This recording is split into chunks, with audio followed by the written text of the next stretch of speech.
Find out more at NicoleSandler.com/donate. Mary had a little man. The fault.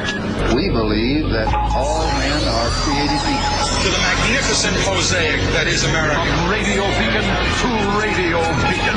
I have a dream today. Change has come to America. Believe it. Knock, knock. Who's there? It's a figment of your imagination. Randi Rhodes Show. Turn up your mind. Where are the children, particularly the tender-aged children? And now we know at least where these 37 children were when they were supposed to be in the process of being reunified with their parents. They were sitting in a parking lot in a white passenger van, 6 to 8 kids crammed into each van for, as you said, up to 39 hours. And the reason is Port Isabel, the ICE adult-only processing center that was supposed to take them in and reunite them with their parents just wasn't ready. They weren't ready, despite the fact that HHS called and gave them the heads up twice before these kids were brought over. And the idea that the first child was able to get off this van and see their parents after waiting 11 hours it is hard to believe, but I feel like we've said that way too many times about this man-made separation crisis. You've managed to get your hands on some internal emails that are basically the contractor who's working with the government and watching over the kids, flipping out over what's going on. It's completely inappropriate in the eyes of the people that are supposed to take care of these kids. When I was on the air with you from that Brownsville shelter, the HHS shelter, the former Walmart that held over 1,000 young boys, ages 10 to 17, I told you at the time, these are people that are tasked with taking good care. They're licensed social workers of these separated children, and they are in their care because of no fault of their own. It's because the Trump administration systematically ripped them away from their parents. So this contractor, BCFS, it's also the contractor that operated Tornillo and eventually advocated for shutting it down, wrote emails to Health and Human Services, essentially saying this is unacceptable and we need to come up with a plan so that this does not happen again. It was elevated all the way to Commander Jonathan White, who was the man in charge of spearheading the reunifications for HHS, who basically said, confirmed the anger that we could see in these BCF emails. He said you did the right thing by raising this, and HHS called ICE in the middle of the night in order to get these kids ultimately reunified. That story should make you so freaking sick. I mean, you know, the United States of America used to be this beacon of light, for human rights. Now we're the beacon of, like some freaking laser for human rights abusers. Everybody that abuses human rights wants to, do it here. This was a sick story last night. And, the other day I was telling you the 6 stories that Rewire News has a really, really, really, really good section on immigration and what has happened to women giving birth. I told you they shackle them, the women in childbirth, because they love the fetus.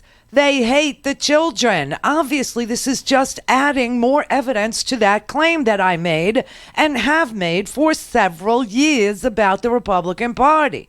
I mean, they're pedophiles. They're, abusers of children. They're, it's just this, and you have all these kids that Donald Trump decided as a deterrent,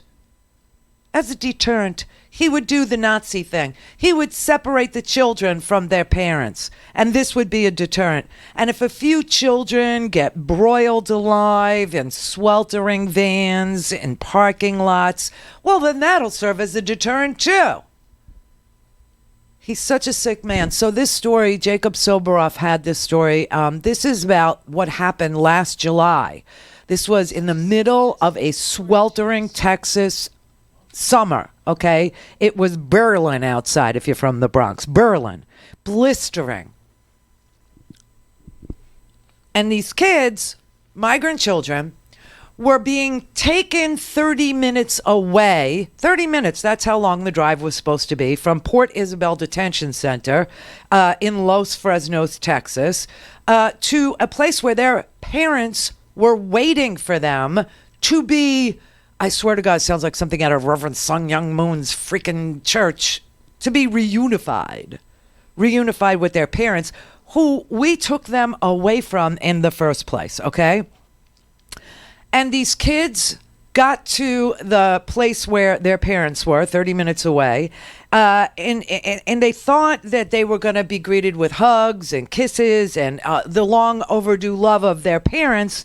And instead, these were kids 5 years old all the way up to 12, okay? 5 to 12-year-olds. And rather than seeing their parents, what they saw was a parking lot full of other white vans, just like their white van, with children from other facilities who were also separated from their parents by the Trump administration's zero tolerance policy. And instead of processing the kids and reunifying them with their parents, instead of doing that, the people at the shelter where the parents were clocked out. This is sick. They clocked out and went home. They looked out into the parking lot. They were notified 2 times during the day that these vans were going to be coming and that they contained young, what they call tender-aged, which just sounds like some pedophile decided to call them that, tender-aged children. So this destination where the parents were waiting, okay, they were notified 2 times. DHS, it was a HHS facility. And the contractor who is responsible for transporting the kids and the contractor that was responsible for housing the kids notified HHS that the vans were going to be arriving from various locations to reunify these kids because the court had ordered these kids reunited with their parents, right?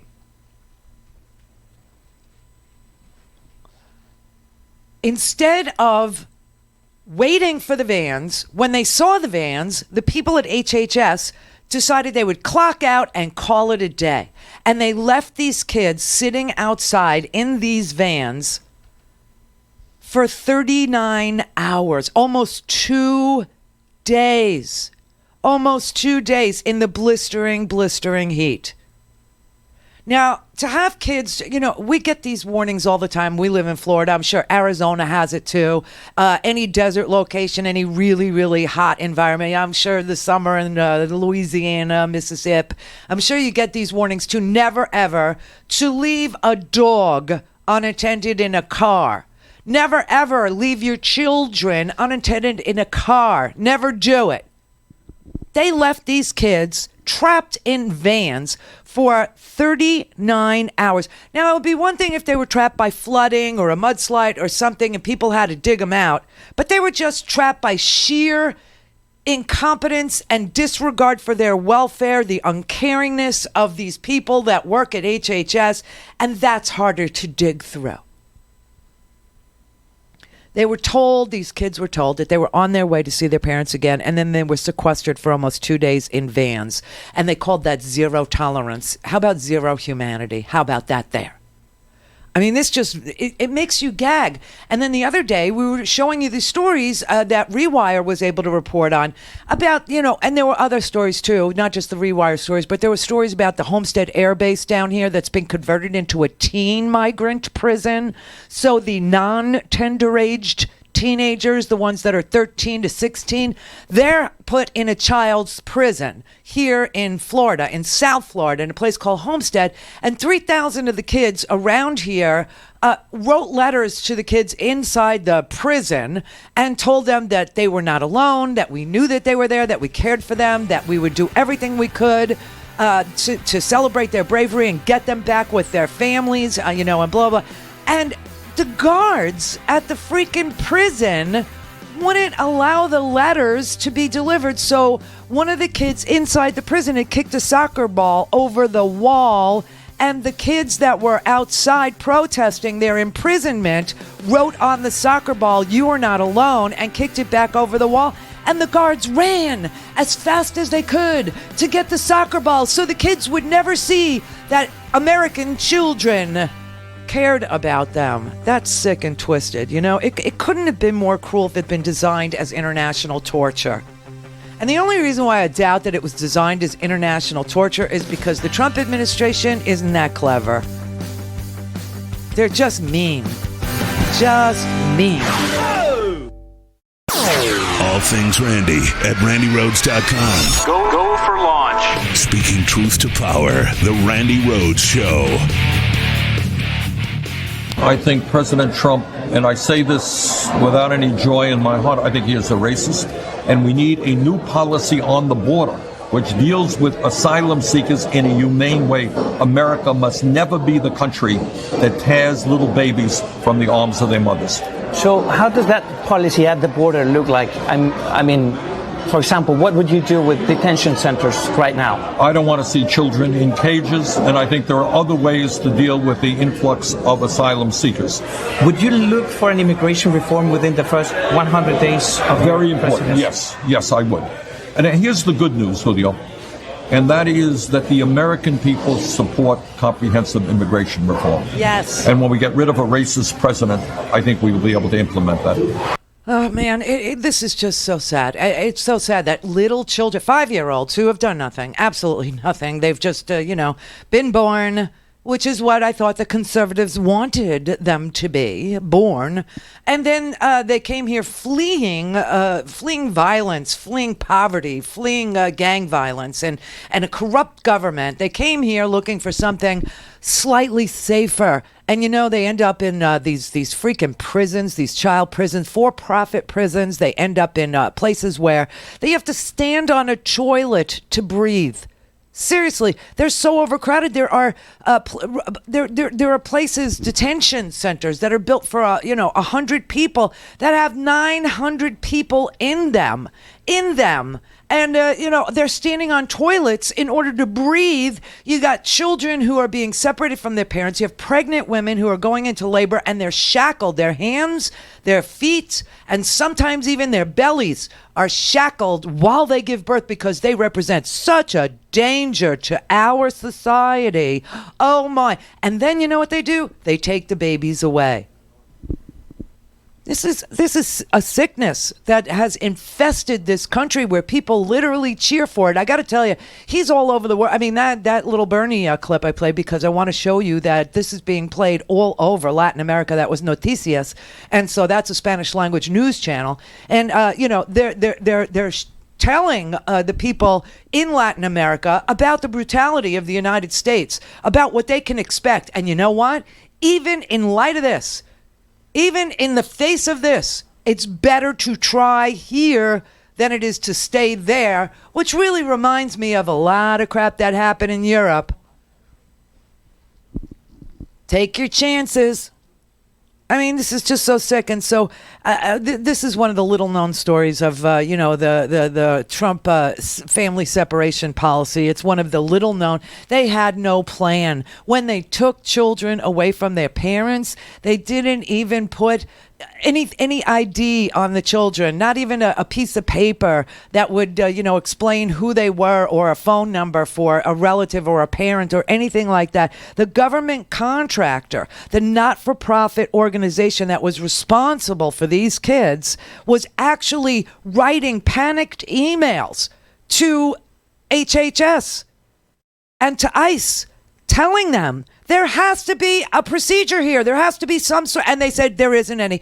And they say, it made it all the way to the top. Mr. White, over at HHS. He got the message that these kids were left in the van, the first night that they were transported. And he went to bed. He went to sleep. And it wasn't until the next morning that he decided to respond to the problem. And he said, okay, you did the right thing. I'm on it. And he wasn't on it. No one was on it. There was no plan. There was no ID assigned to the children or the parents. They were clearly not ready to separate parents and children and reunify them sometime in the future. They didn't take any steps that were necessary for any sort of reunification with their parents. Nothing. And the HHS official who is supplying these emails to the reporters like Jacob Soboroff, right? They are telling Jacob Soboroff, this is a quote, had DHS acted differently, the process could have been much smoother. The impact on the children could have been much less. But that's not what Trump wanted. It's not what Jeff Sessions wanted. It's not what our Department of Justice wanted. It's not what HHS wanted. It's not what Kirstjen Nielsen wanted. They wanted these kids to suffer. They wanted these kids, and we've lost like 4 of them in our custody. They're dead. This is crazy. And that night, there were 2 notifications from HHS that the children would be arriving, and the ICE officers should keep to their regular schedule and to stay there, and look out for these vans. And you know what? They clocked out for the day while the parking lot was filling up with these kids. And the kids were like peering out the window on these bars, trying to see their parents. No one was there to greet the kids. And they said, oh, well, we don't know what to do with them, so we'll just put them in the parking lot. We're not equipped to process them in the parking lot. And they said the scene quickly deteriorated, and day turned to night. And the you'll see BCFS in the story if you look at randyrhodes.com in the homework section. This article is there. It's one of the first ones. BCFS is a consortium of not-for-profits that show up for these kids. And their staff understood that the vans are not adequate shelter. It's sweltering outside. It's blistering outside. This is freaking Texas, for God's sake, in the middle of July. And they said, and the kids have no room to sleep. They can't lay down. They have no blankets. So they went back the 30 minutes to the place where they originally were loaded onto the van. It was only a 30-minute ride. They went back to the place and they collected, instead of taking the kids back, they got blankets and food, and they returned to this place called Harlingen, and they just covered the kids. 1:30 in the morning, Sunday morning, 11 hours after the kids arrived, the first kid was reunited with their parents. 6:30 in the morning on Monday, right before sunrise, 17 kids had been reunited. And then 1:30 in the afternoon on Monday, 24 hours later, 32 kids were reunified. Not until almost 6 o'clock Monday night was the final kid reunified.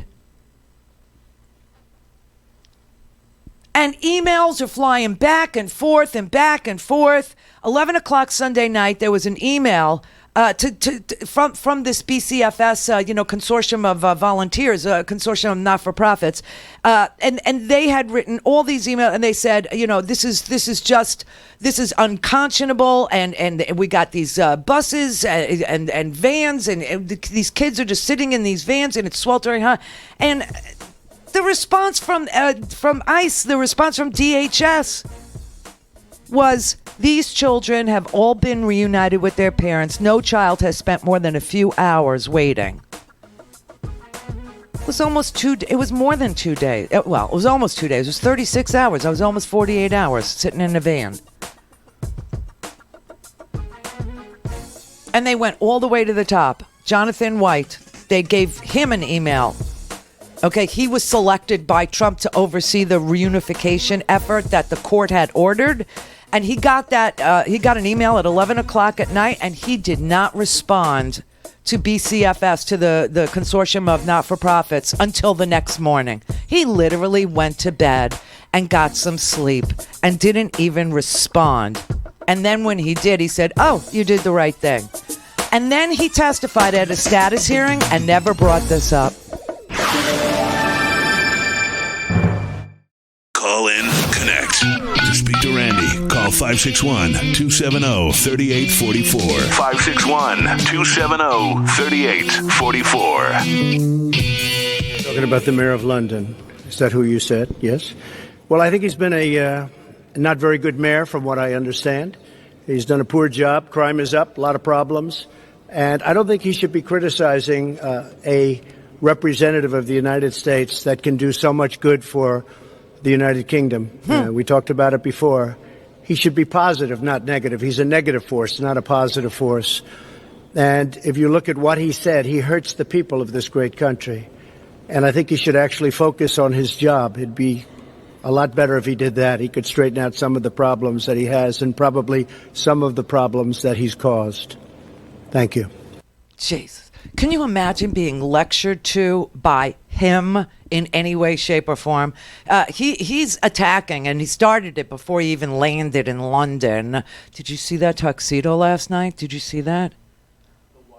The white with the tails hanging out and the buttons accentuating the giant svelte. Oh my God, he looked ridiculous. He is the most ridiculous. What is the deal with his clothes? Who is dressing? You know, if he wants a lawsuit, whoever is dressing you, sue them. Sue them. A jury of your peers will actually award you money for damages. That I don't know where they're getting these stupid outfits for him with the baggy pants. I mean, it's just. But that thing yesterday, walking with his belly hanging out. Oh my God, he looked like John Goodman trying to look bad. You know, it was like in the Big Lebowski kind of a thing. It was so humiliating. I was so embarrassed by him, and that was before he even opened his stinking mouth.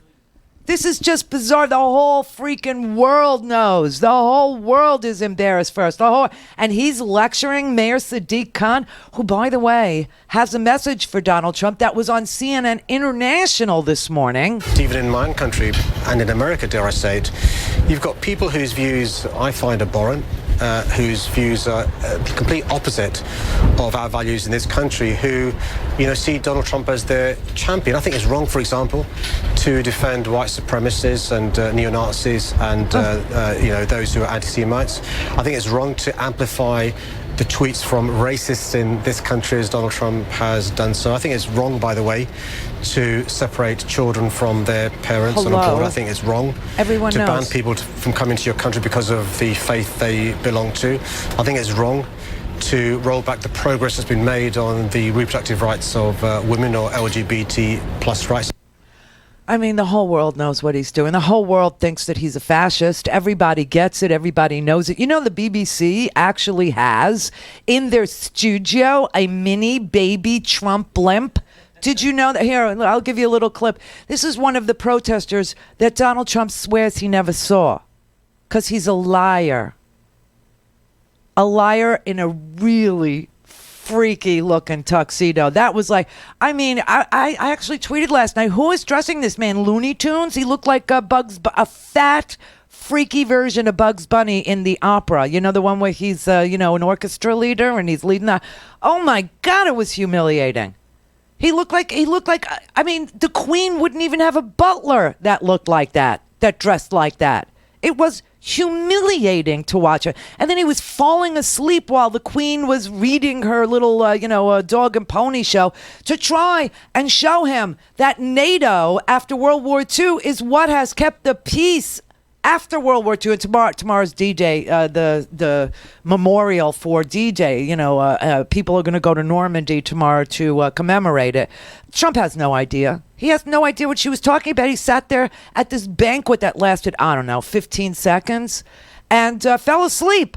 So the BBC has a baby Trump blimp in their studio. This absolutely isn't a protest against American people. This is a protest in solidarity with American people affected by Trump's politics. This is a protest against the fact that we're rolling out the red carpet for a man who, yesterday we heard, is potentially going to privatise the NHS and the way that's going to impact people in the UK. This is a protest against a man who regularly denies climate change, which is a death sentence for people in the global south. This is a protest against a man who regularly spouts misogyny, who's taken away the reproductive rights of women and non-binary people in the US. It's completely unacceptable, and we're not protesting American people. We're standing with them to say we're here for you, we're going to protest with you, and we're working on the ground to defeat these fascist politics. Isn't that interesting? A place that was actually invaded, bombed to advance fascism, recognizes fascism when it's happening over here. Isn't that something that they would actually know what fascism looks like, sounds like, smells like? And then he stood there today, even though the BBC, oh my God, they have a baby Trump blimp in their studio. He lied and said he didn't see any protesters. As far as the protests, I have to tell you, because I commented on it yesterday, we left the Prime Minister, the Queen, the royal family. There were thousands of people on the streets cheering. And even coming over today, there were thousands of people cheering. And then I heard that there were protests. I said, where are the protests? I don't see any protests. I Turn did on see the a small TV. protest today when I came, very small. So a lot of it is fake news, I hate to say. But you saw the people waving There the you American go. flag, waving your flag. Look how stupid he It is. was tremendous spirit and love. There was great love. It was an alliance. And I didn't see the protesters until just a little while ago, and it was a very, very small group of people put in for political reasons. So it was fake news. They have our president on a split screen in Europe on the television saying he doesn't see the protests with a split screen showing these massive freaking protests that says smash fascism and racism. Okay, they're protesting our president for being a purveyor and a spreader of freaking fascism. Okay, you got people on the street selling something that I happen to own. Trump toilet paper. There you go, young man. You got to be Santa's helper. And the rules are you got to be super good for mum or have to take them back. Even if you've used them. There's 8, and there's your 5, my love. Enjoy, my darling. That's right, kids. Donald Trump on a bug roll here. Oh, my God. We're doing £3 each, 2 for the fiver, mate. We got an angry and a kissy to choose from. Do I get 2 for a fiver? 2 for a fiver, certainly. There you go, boss. I'm out of fivers. I have to give you some coins. Okay. Guy looks like he's doing brisk business over there in London, doesn't he? It's like 2 for a 5 is what it is. I actually have that toilet paper. Yeah, it's really not good for use. It's very, very rough. It's just you wouldn't want that. But it's just the joy of knowing you could wipe your ass with him is just it's priceless, is what that is. But I mean, he doesn't see the protest. You had somebody that had a blimp of Trump sitting on a golden toilet, flying this massive blimp. No collusion. Look at this. No collusion, no obstruction, no collusion, no obstruction. You are fake news. You are fake news. I'm a very stable genius. I'm a very stable genius. The entire UK is mocking this president to his face while he's there. The Queen is actually lecturing him in a very, formal way, wearing the Burmese crown. And telling him, hey, schmuck, NATO is what keeps Europe together. All I could say is if Brexit, the stupidest idea ever, if Brexit was a person, it would be Donald Trump. It's humiliating. He is an international disgrace. The Randi Rhodes Show is live on RandiRhodes.com and the free Progressive Voices app for Android and iOS. Visit the App Store or ProgressiveVoices.com now. I do believe we need to move forward with the impeachment process. And let me tell you why. No president, not Donald Trump or anyone else, is a king. They are a president. We have to get information. And when Don McGahn doesn't show up, when Bill Barr doesn't show up, when we can't get any of these documents, then that is, in fact, a constitutional crisis. And I believe we have to use the full force of the Constitution to try to resolve that crisis. Many of us on the Judiciary Committee have been exposed to this overwhelming evidence of high crimes and misdemeanors. The opening of an inquiry by the Judiciary Committee, the formal beginning of this process is important, not only because of what's in the Mueller report, but because of the behavior of the president engaging in an ongoing cover-up to prevent Congress from doing its work. I think opening an impeachment inquiry will help us get that information. And to your point, I think it will help educate the American public. I think the only thing that we can do is to start that impeachment inquiry. I feel very strongly back sometime that, in fact, we met that threshold. We must open an impeachment inquiry. We have come to the time of impeachment. Even as early as a week or two ago, I wasn't there, but at this point, enough already. But I am calling for having this debate, for opening this inquiry, so that we can get the facts before the American people. I don't know whether there would be more damage to the Democratic Party or the Republican Party politically if you go through impeachment.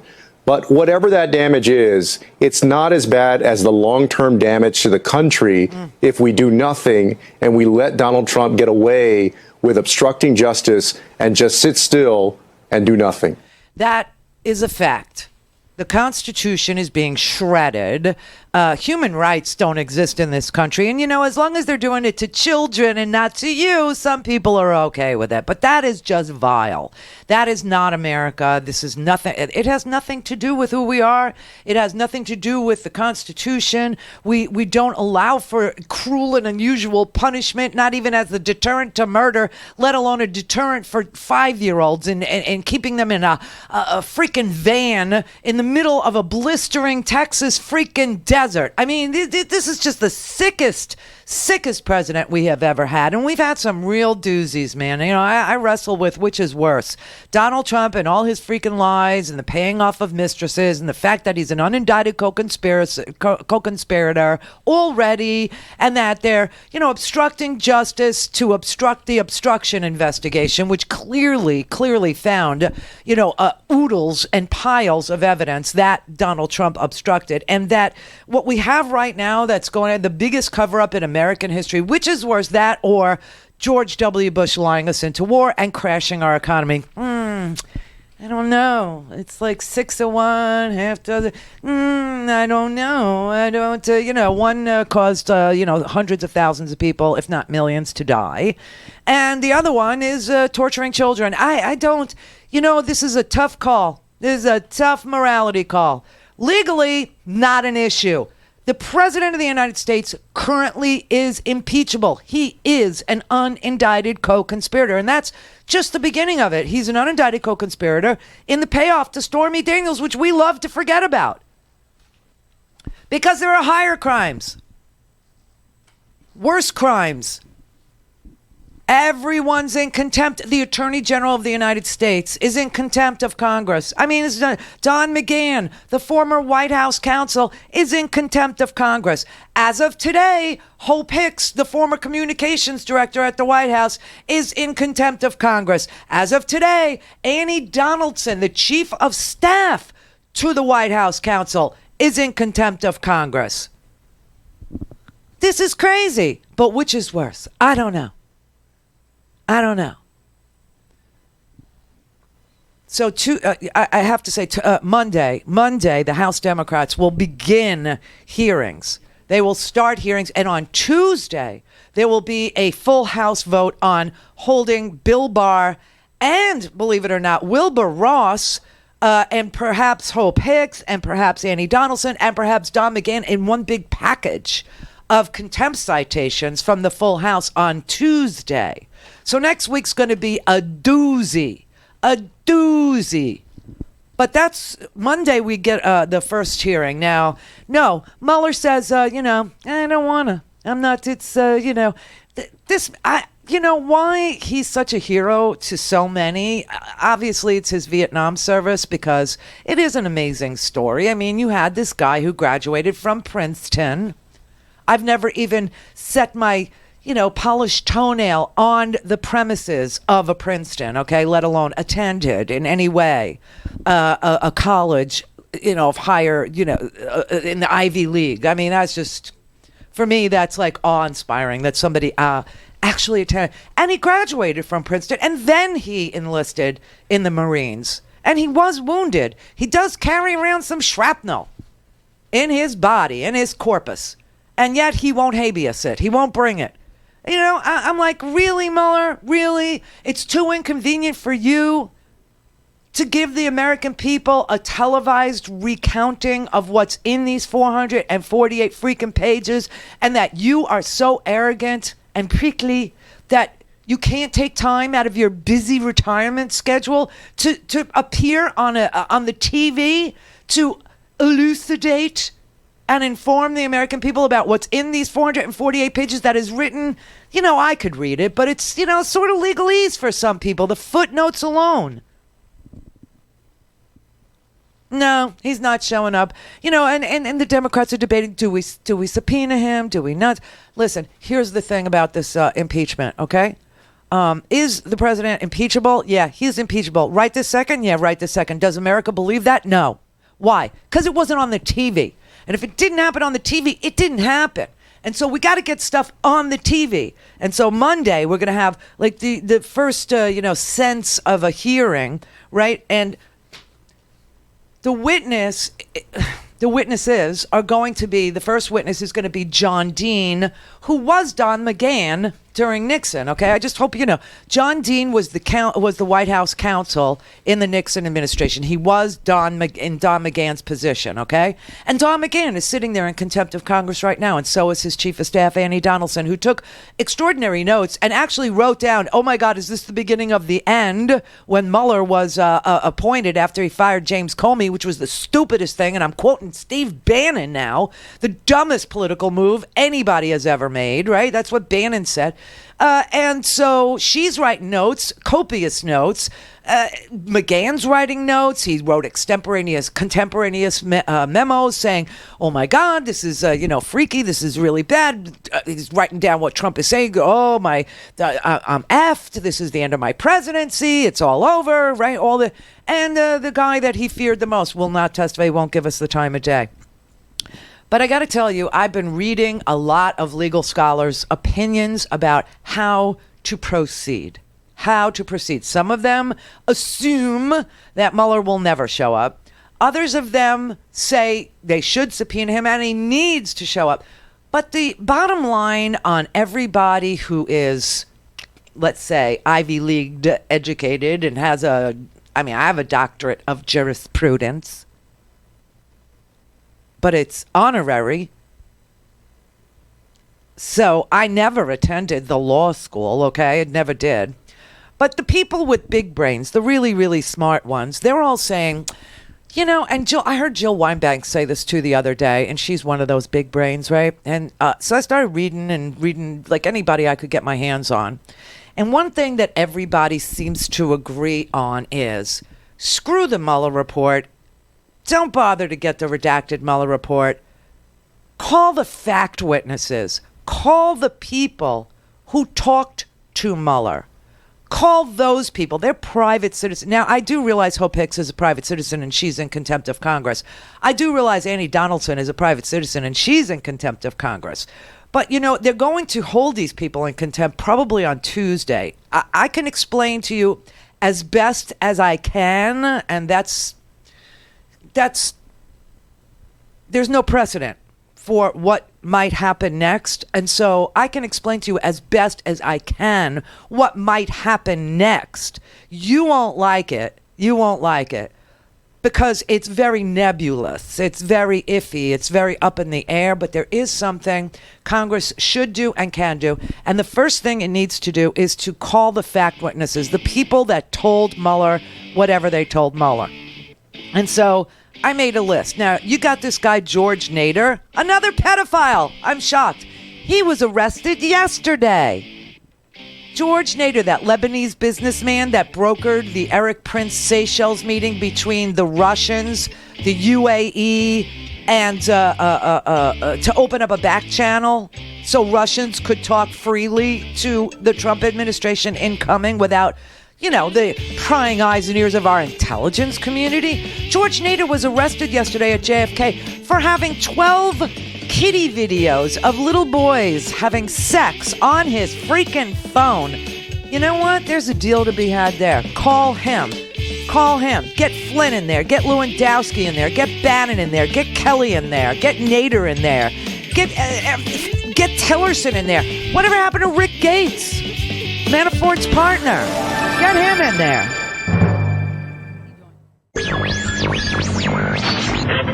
Mary had a little man. The fault. We believe that all men are created equal. To the magnificent mosaic that is America. From radio beacon to radio beacon.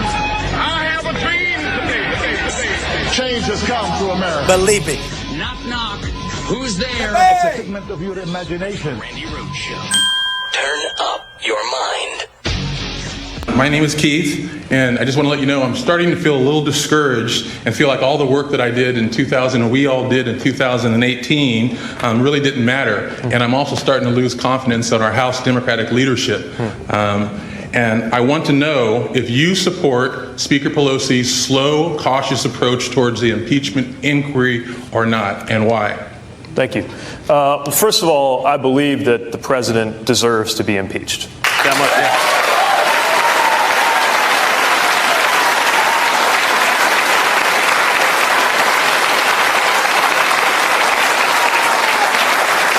I would also say, even though I have revealed myself to be ambitious and that I'm a young man running for president, that I also would think twice before offering strategic advice to Nancy Pelosi.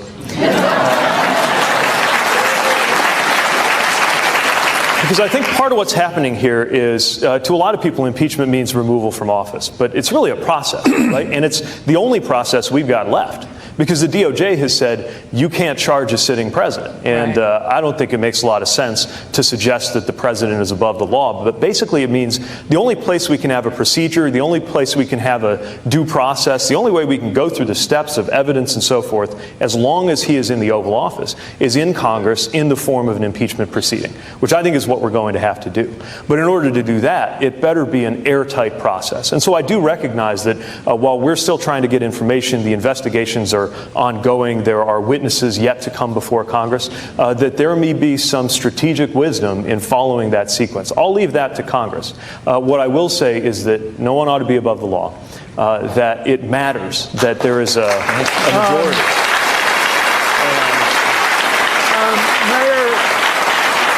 Mayor, I've got a follow-up, and it's to sort of nail you down. Yeah. If you were voting in Congress right now on impeachment, would you vote to impeach? Yeah, I would. Okay, good. Neil Fastiaz, thank you. All right, so that was Pete Buttigieg last night. He did a town hall on hardball with Chris Matthews on MSNBC, and he understands, that the president is impeachable right now, but that it wouldn't remove him because the Senate would just sit there and shrug after all the effort of an impeachment inquiry, an impeachment here. Could we vote today to impeach him? Yes. Yes, we could vote today to impeach him. But the Senate would never have a trial. Mitch McConnell would, just squash it. It would never result in the removal of President Donald Trump. And it is the only means we have to hold President Donald Trump accountable for obstruction of justice and colluding with a foreign adversary in order to benefit himself. Now, there are 3 reasons why the Republicans don't care that Donald Trump did any of this. Number 1, they were briefed. They were briefed while the Russians were hacking. They were briefed during it. They were briefed as it was ongoing. And they did nothing, which makes them accomplices, accessories after the fact or during the fact. That's number 1. Number 2, they benefited from it. And number 3, they expect to benefit from it again. And that is why you have a Senate that just lays down for a fascist, constitution shredding president of the United States. I don't ever want to hear them say anything about the Constitution ever again. I don't want them to pledge allegiance to the flag. Please do not even bother to take your oath of office. You have no idea what it is to protect and defend the United States against all enemies, foreign and domestic. You people are something other than public servants. You serve yourself. You serve your donors. You serve your interests. You don't serve your constituents. You don't serve your states. You ever look at Kentucky? It's a crap hole. They're poor. They have the worst freaking health care. Their infrastructure sucks. Mitch McConnell, Rand Paul. Hello. They don't care about anything but themselves. They are just like him in that way. And they will cover up for him until it becomes so obvious to the American people that they're covering up for him. And how do you do that? You call the fact witnesses in the Mueller report. This George Nader dude he was mentioned in the Mueller report more than 50 times. George Nader was a main witness, a fact witness for Mueller. Okay? Mueller was investigating this Seychelles meeting. And that's part of the counterintelligence investigation. We don't even know what happened with the counterintelligence investigation that Comey opened. Remember, Comey didn't open up a criminal investigation into the president. Comey opened up a counterintelligence investigation into Russia. And it led to his firing and the appointment of Bob Mueller, who then decided, as he was following the facts, that there was a Seychelles meeting with Russians close to Putin, brokered by this Lebanese businessman, George Nader, who had been arrested previously for kiddie porn, and not just in the United States. George Nader served in prison in the Czech Republic for having sex with little boys between 1999 and 2002. He was in jail. And everybody here was like, well, where'd George Nader go? He was such an influential Middle East policy guy. Where did he go? He went to the Czech Republic and started having sex with kids and got arrested. That's where he went. That's what happened to him. And then he came out of jail and he approached Obama. Oh, nobody wanted to have anything to do with him after that. And so he became the go-to guy for the United Arab Emirates, for this prince, Mohammed bin Zayed, not to be confused with Mohammed bin Salman. UAE, Saudi Arabia, two different countries, very similar interests. Backwards, women's rights abusers, like pre-Enlightenment kinds of leaders. And that's who Nader was representing for years. And when Eric Prince wanted a contract, a defense contract, to set up some mercenary, force for the United Arab Emirates, he went to George Nader. And you know who else went to George Nader? You remember this other one, the vice chair of the Republican National Committee, Elliot Briotti, who had to pay off his mistress, who he forced to have an abortion? Remember this guy out in California? Well, guess where he made his money? He's got a defense contracting business, and he's got millions of dollars in contracts, hundreds of millions of dollars in contracts with the United Arab Emirates. And then the United Arab Emirates and the Saudis decided to blockade Qatar. Some people call it Qatar. Some people call it Qatar. They decided, the two of them, United Arab Emirates and Saudi Arabia, would blockade Qatar, except we have 10,000 troops stationed in Qatar, and this president said nothing. Put our troops, 10,000 of them, in harm's way.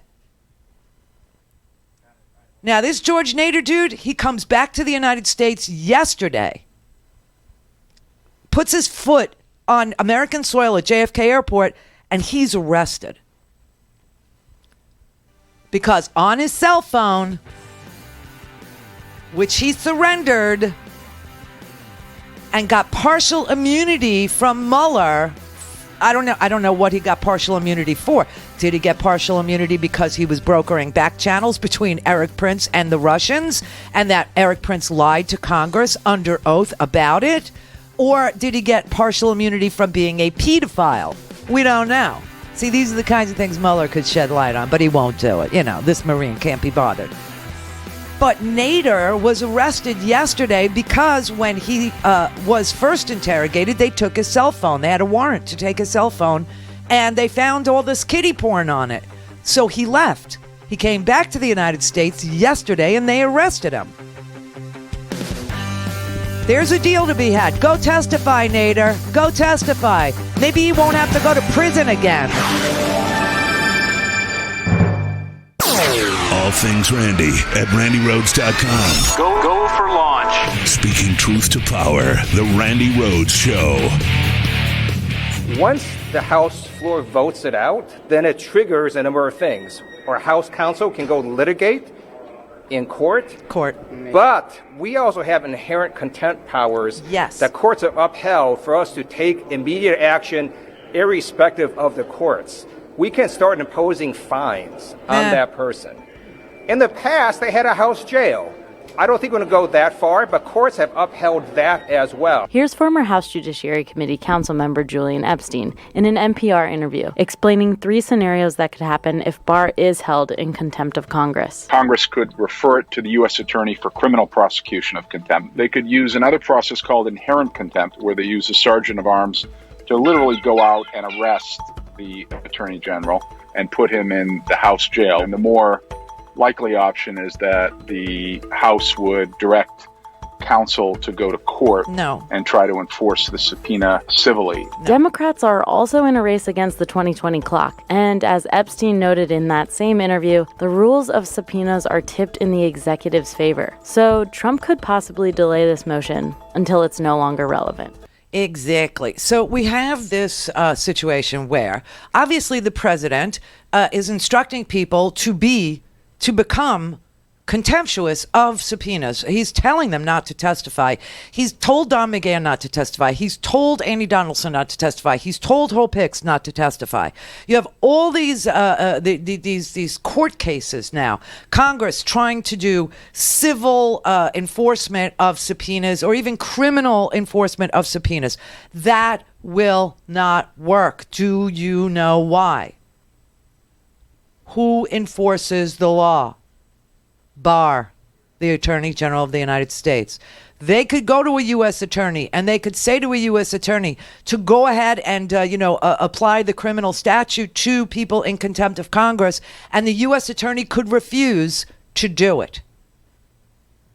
This is why it's called a constitutional crisis, because the Constitution is not designed to have a president defy Congress in this manner and to order other people to join him in the defiance of Congress.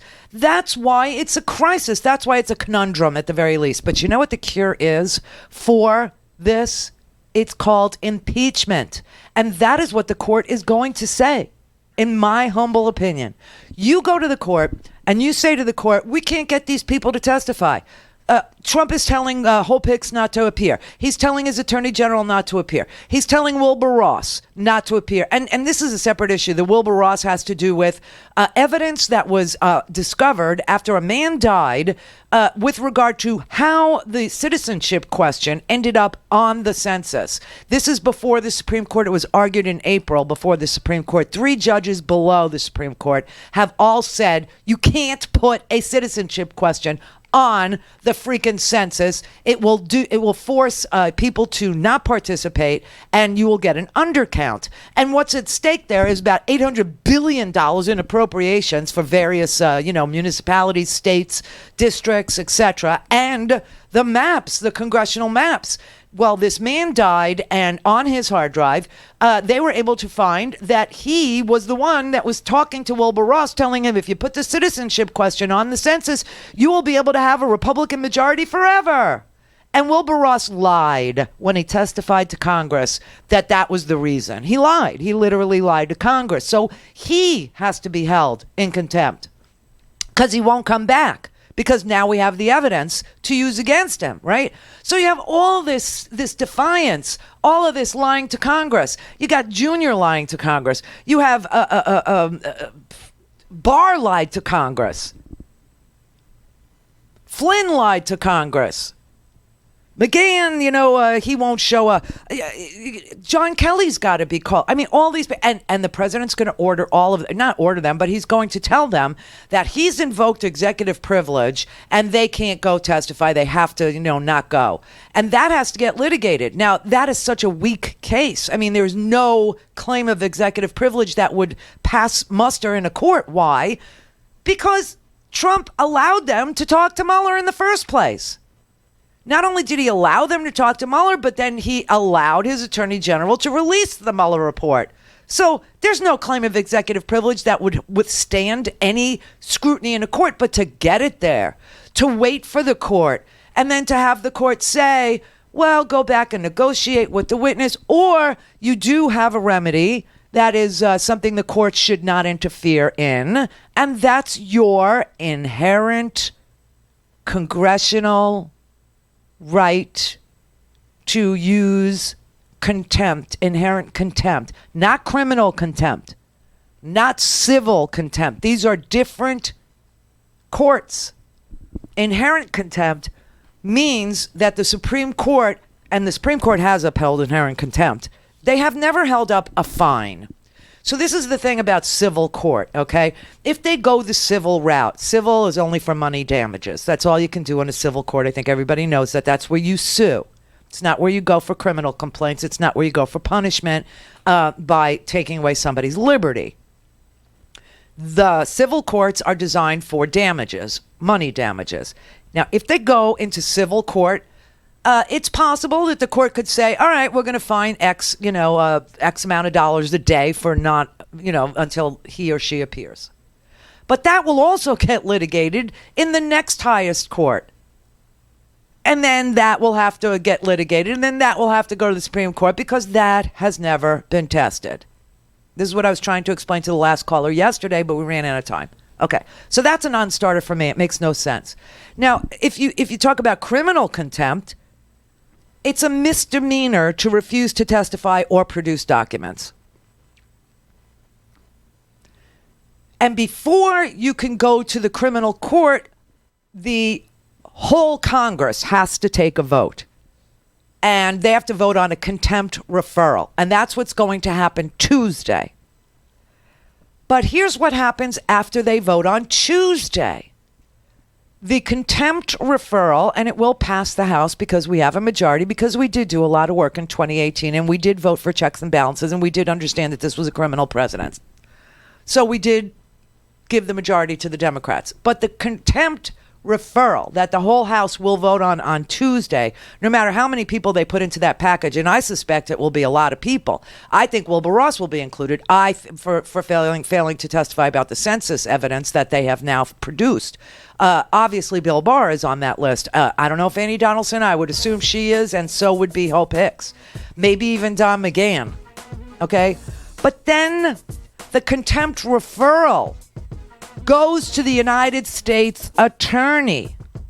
And the United States Attorney's job would be to bring it before a grand jury, which he would have to seat, right? And trust me, the U.S. Attorney under Bill Barr will not be allowed to convene a grand jury for action on contempt or a contempt referral coming out of Congress. So criminal contempt will not work. So we know civil contempt has never been done, and it would be challenged even after a court order, okay? It would be challenged, and it would not go into effect. We know criminal contempt won't work because the U.S. Attorney will not convene a grand jury. Bill Barr will say no. All that's left is inherent contempt.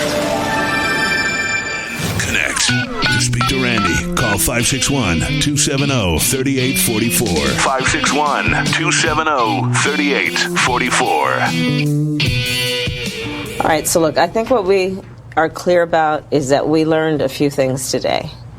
And most importantly, what we learned is that the special counsel did not return an indictment because of that memo.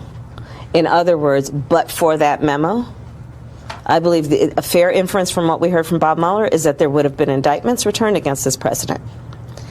And the other thing we learned today is that the current Attorney General of the United States misled the American people when he spoke about his conversation with Bob Mueller and suggested that Bob Mueller said no. It had nothing to do with but for that memo. There wasn't enough there. So these are the issues that are now, I think, very clear. And the bottom line is, one, we have got to now let the process, start its course around Congress acting on what we know is essentially indictable evidence and information. Should it be policy, DOJ policy, the inability to indict a sitting president? I think that if I were president, I would ask and hope that the Attorney General and an Attorney General who actually had justice in mind instead of covering up for the president, I would hope and ask that she would put in place a procedure of questioning whether actually necessary and applicable when we have a situation such as this. Because after all, remember, it's an advisory memo. It's not the law. Right. Senator, what was the message that Mr. Mueller was sending to you, a sitting member of Congress? And do you have a reaction to the president's tweet saying that this case is closed and nothing has changed? I don't know why we cut that off, but I think we understand that this stupid memo, this Office of Legal Counsel memo, is exactly what's standing in the way of holding this president accountable for obstruction of an investigation into an attack on our country by Russia, by a foreign adversary, their military intelligence units hacking with a predetermined outcome that they preferred in our presidential election, and that is that Hillary was defeated. And then shortly thereafter, they decided that Donald Trump should win. Not just that Hillary should be defeated, but that Donald Trump should win. That happened. That a foreign military inserted itself into our elections and into our voter registration rolls in all 50 states. That they were able to hack partial social security numbers, addresses, that polling information from the Trump campaign was provided to the Russian military intelligence officers by Paul Manafort, and that it was a two-way street. And the only thing that's standing in the way of holding this president accountable is some stupid rule, not a law, not even a law, but a memo that was written by the Office of Legal Counsel in 1973. And then in 2000, they said, yeah, you're right. You can't indict a sitting president, which means Trump could actually kill somebody on Fifth Avenue and America would not be able to arrest him.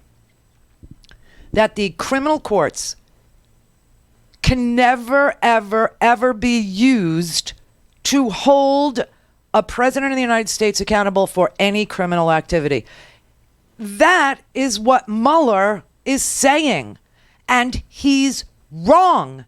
And Bill Barr is lying when he says Mueller said he was exonerated. There is so much obstruction of the obstruction into the attack on the United States of America ongoing.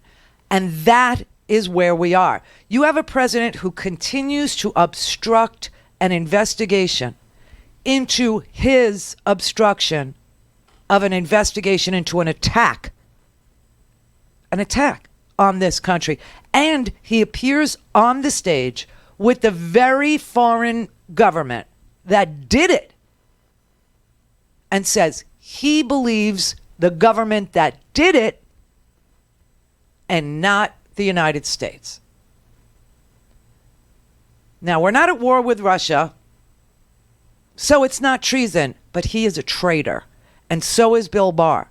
And anybody else that helps him obstruct is a traitor to this country. And the only hope that we have is that through some sort of impeachment inquiry, hearing, that is said over and over and over again on the TV. Because trust me, being on a radio or being on a podcast, it ain't going to change anything. Being on the TV is what changes everything. Let me show you what we're up against, okay? You want to see what we're up against? You talk about, this pedophile thing, and you talk about these sexual perverts. Donald Trump inspected 15-year-olds and bragged about it. This Nader guy is engaging in sex with 12-year-old boys repeatedly to the point where he gets jailed in the Czech Republic and then sets foot on American soil yesterday and he's arrested for kiddie porn. I mean, when Anthony Weiner was texting a young girl, a 15-year-old girl, he went to jail for a year. But nothing should happen. You got Jeffrey Epstein, that case, Dershowitz suppressing evidence and insulting these victims of Jeffrey Epstein's, giant. It was a freaking ring, a prostitution ring of underage girls that he was running in Palm Beach. I mean, these are some sick, disgusting, twisted people. But you want to know what we're up against? All you got to do is turn on that alternative universe and see Alan Dershowitz, okay? Or see John Dowd trashing Bob Mueller now. Well, I got to tell you that I expected a lot more from Bill. That's Eric Holder trashing Mueller. Well, I had an obligation as counsel to the president to find out what was going on. And I'm so glad Judge Sullivan ordered the transcript because we now know the truth. Okay, I'm just going to play this in bits and pieces and go over it, okay? Because that's John Dowd, the president's former attorney who just got out, right? Him and Emmett Flood, they just fled for the hill.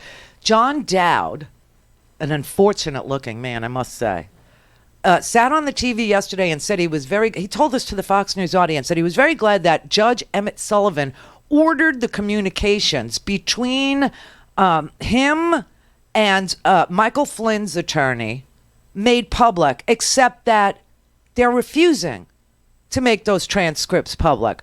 But because he said what he just said, the Fox News viewers now think that we, the American people, have access to the phone conversations that Michael Flynn had because Judge Emmett Sullivan ordered them made public. They're violating a court order because they won't release the tapes between Michael Flynn and Ambassador Kislyak. So, I mean, just right there in the first few seconds of what these lawyers lie about on Fox News, it's really pretty unbelievable. Well, I'm glad they made the transcript. The only transcript that was made public was in the Mueller report, was a conversation between him, John Dowd, and a lawyer named Kellner, who was the lawyer for Michael Flynn. When Dowd was assuring Kellner, listen, we'll pardon Flynn, just don't let him cooperate. You know, we still love him. This is the Randi Rhodes Show. To speak with Randi, dial 561-270-3844. That's 561-270-3844. Well, I had an obligation as counsel to the president to find out what was going on, and I'm so glad Judge Sullivan ordered the transcript because we now know the truth, and we also know that this entire report by Mueller is a fraud, and we're going to find more of these things. Isn't it ironic that this man who kept indicting and prosecuting people for process crimes committed a false statement in his own report? By taking out half my words, they changed the the tenor, and the contents of that conversation with Robert Kellner. And it's an outrage, and there's probably more of it. You know, add to this, Professor Dershowitz. Oh, no. That in and of itself is an outrage because you're literally changing the exact meaning of what the counselor said.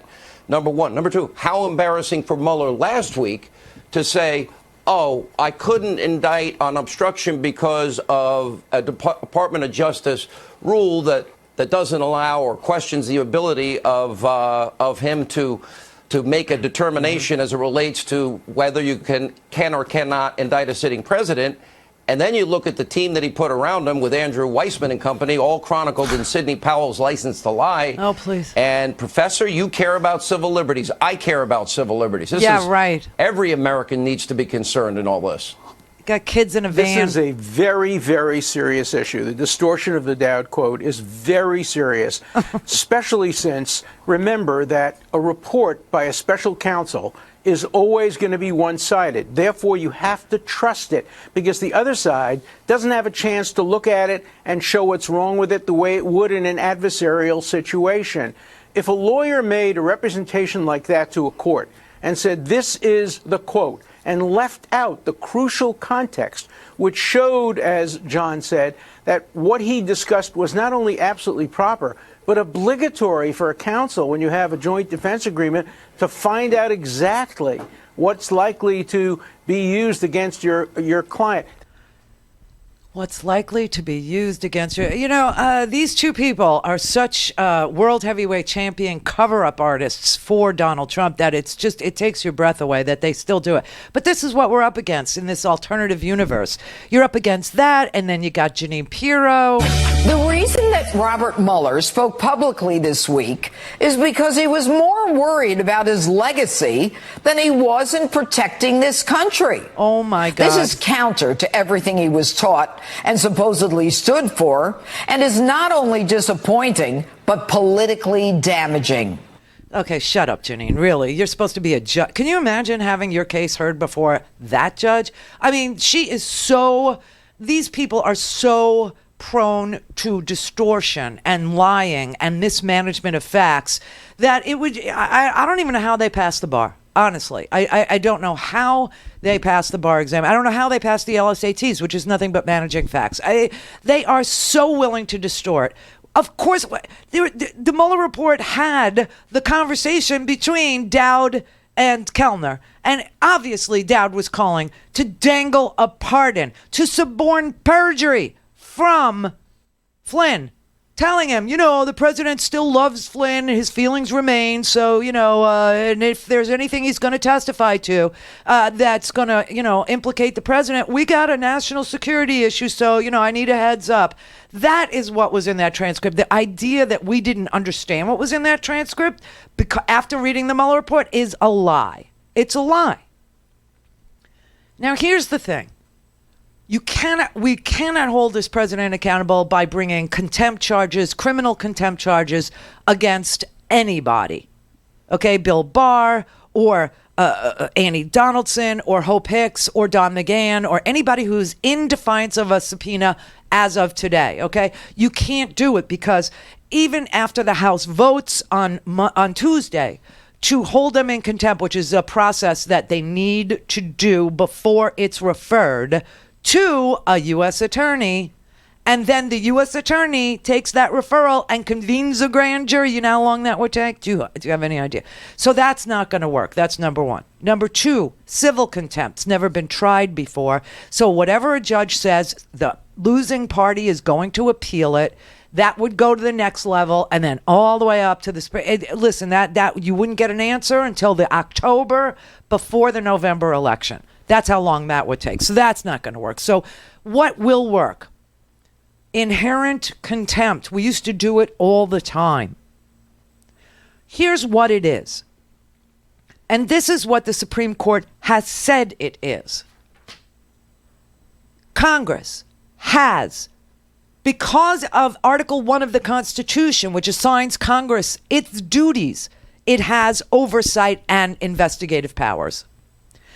Inherent within those powers is the issuance of subpoenas. That's why they can issue a subpoena in the first place. The Supreme Court has said that in order for Congress to be effective in its constitutionally prescribed oversight and investigative powers that it has, in order to be effective, they have the ability to compel the production of information and testimony from witnesses. It has the right to compel compliance with its orders. Now, the ability to punish people who do not comply with congressional orders, congressional subpoenas, is a necessity for Congress to execute its legislative functions, including investigations, which is a legitimate legislative purpose. Impeachment itself, because you're going to hear a lot about what legislative purpose does it serve. Impeachment itself is a legislative purpose. Under inherent contempt authority, what the House can do is begin a trial of its own. It doesn't have to be an impeachment trial, which the sole power of an impeachment trial resides in the Senate, as we all know. But the House also has the power to have a trial. Who would they try? They would try whoever is in contempt of their subpoena. They could try whoever is in contempt for contempt, and they could do it before the entire chamber of the House. It used to be fairly common. This happens. It used to happen a lot. It hasn't happened in 75 years, and it needs to happen now. It is the only, I've been racking my brain, reading every legal opinion, every scholar, listening to everybody from, Dershowitz to Jonathan Turley, who is more of a libertarian, but a friend of ours. I've talked to him for years and years, all the way to, Benjamin Wittes and, on up to Eric Holder, the former Attorney General. And I am telling you, the only thing that will work for this House of Representatives is to convene its own trial for the people who are in contempt of their congressional subpoenas. So that means Don McGahn, Hope Hicks, Annie Donaldson. Okay, they have to call Lewandowski. They have to call Steve Bannon. They have to call John Kelly. They have to call this Nader dude. Okay, they have to call this George Nader pedophile. To make a deal with a pedophile is just nauseating, but they shouldn't have to even enter into an immunity agreement with him to get his testimony. They could try him in the House for contempt if he fails to appear after a subpoena. Also, Rick Gates, Paul Manafort's partner, he entered into a plea agreement. You know who else? Elliot Briotti, the guy that paid off the mistress, because he was part of that Seychelles meeting that George Nader, arranged for Eric Prince. And Eric Prince has to be subpoenaed.